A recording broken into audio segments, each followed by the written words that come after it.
Ang kwento ni Sherwin Abolls ay nagpapatunay na hindi kailangan ng perpektong buhay upang makagawa ng content. Isa sa mga most requested na magigest sana sa programa ni Melay na Uan on One ay walang iba kundi ang influencer na tubong Mindanao rin mula sa Sarangani Province na si Sherwin Abolls. Binasa ko nga yung mga comment doon sa mga nagdaang interview ni Melay sa kanyang mga bisita, sa kanyang mga guest na mga artista or vlogger or celebrity. Marami nga mga nagko-comment doon na sana or minamanifest nila na sana ma-interview rin ni Melay Cantiveros si Sherwin Abolls. Sa mga hindi nakakaalam, ang Uan on One ay isang programa ng ABS-CBN na exclusive lamang para sa mga Bisaya. Para maintindihan ng mga viewers na hindi mga Bisaya, ay nilalagyan din naman nila ng subtitle into Tagalog or English. So ang Uan on One na programa ng ABS-CBN, ang nag-host nito ay si Melay at ang kanyang mga bisita, ang kanyang mga ini-interview ay mga Bisaya na mga influencer, celebrity, singer, vlogger, artista at marami pang iba. Every Martes, ina-upload nila sa kanilang YouTube channel ng ABS-CBN ang kanyang full interview.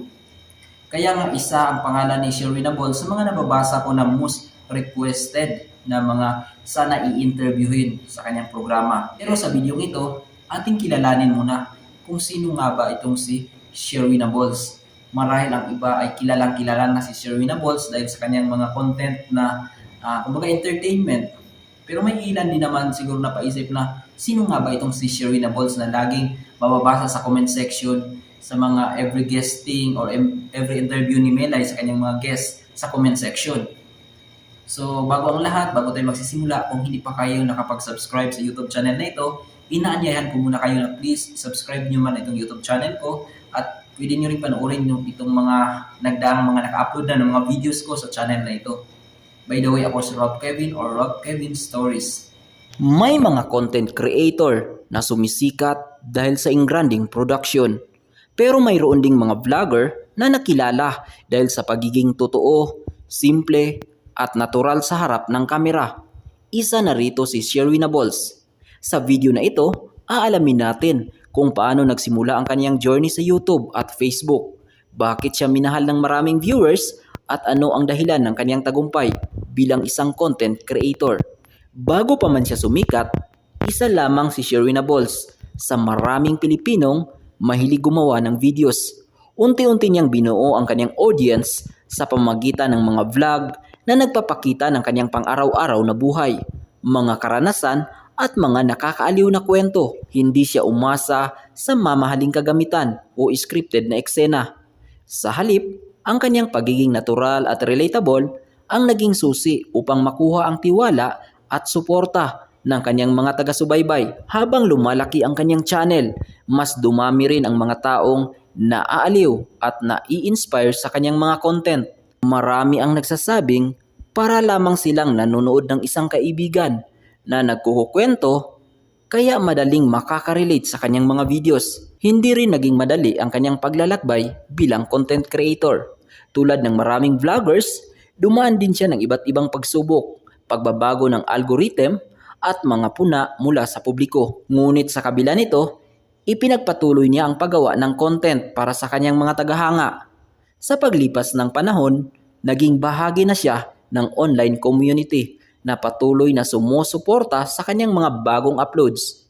Dahil dito, mas lalo pang lumawak ang kanyang impluensya sa social media. Si Sherwin Abolls ay isa sa mga content creator na nagpapatunay na hindi hadlang ang kahirapan upang maabot ang mga pangarap. Bago pa man siya makilala sa social media, isa lamang siyang ordinaryong kabataang lumaki sa Malapatan, Sarangani at kabilang sa tribong Blaan.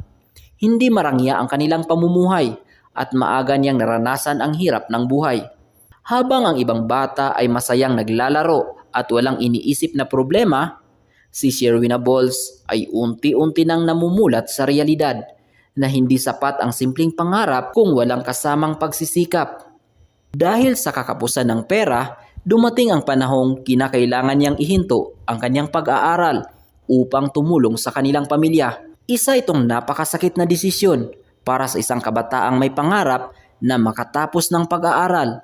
Ngunit alam niyang mas mahalaga muna ang pang-araw-araw na pangangailangan ng kanilang pamilya. Sa halip na sumuko, pinili niyang lumaban at maghanap ng marangal na trabaho. Naging gasoline attendant siya, na kalaunan ay naging service crew sa Jollibee. Sa kanyang mga panayam o interview, ibinahagi niya na may mga pagkakataong wala siyang sapat na pera para sa kanyang mga pangangailangan at minsan pangaraw ay kinakailangan pa niyang gumamit ng hindi angkop na sapatos sa trabaho dahil wala siyang pambili ng bago. Gayunpaman, hindi niya ito ginawang dahilan upang mawalan ng pag-asa. Sa bawat araw na pagtatrabaho ay patuloy niyang pinanghahawakan ang paniniwalang balang araw ay magbabago rin ang kanilang buhay. Isa sa mga pinakatumatak na kwento niya ay ang kanyang alaala nung bata pa siya. Tuwing may dumaraang eroplano sa kanilang lugar, sabay-sabay silang kumakaway ng kanyang pamilya dahil naniniwala silang baka makita sila ng mga pasahero mula sa itaas. Ang kanyang kwento ay paalala na ang kahirapan ay hindi permanente at ang bawat pangarap ay may mga pagkakataong matupad kung sasamahan ng sipag, tiyaga, pagpapakumbaba at pananampalataya.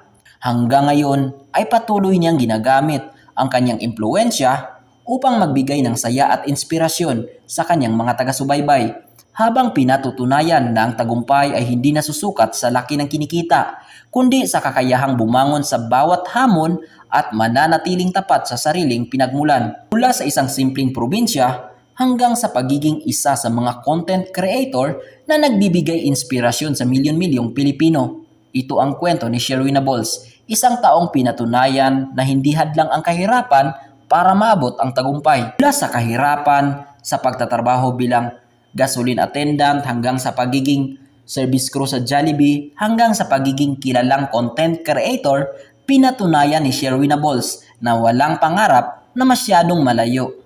Para sa taong may sipag, tiyaga at pananampalataya. Ito ang kwento ni Sherwin Abolls, isang inspirasyong nagpapatunay na darating din ang tamang panahon para sa bawat pangarap. Kung nagustuhan niyo ang content na ito, maaari niyong i-like at i-share ang video na ito at huwag kalimutang i-subscribe ang YouTube channel na ito.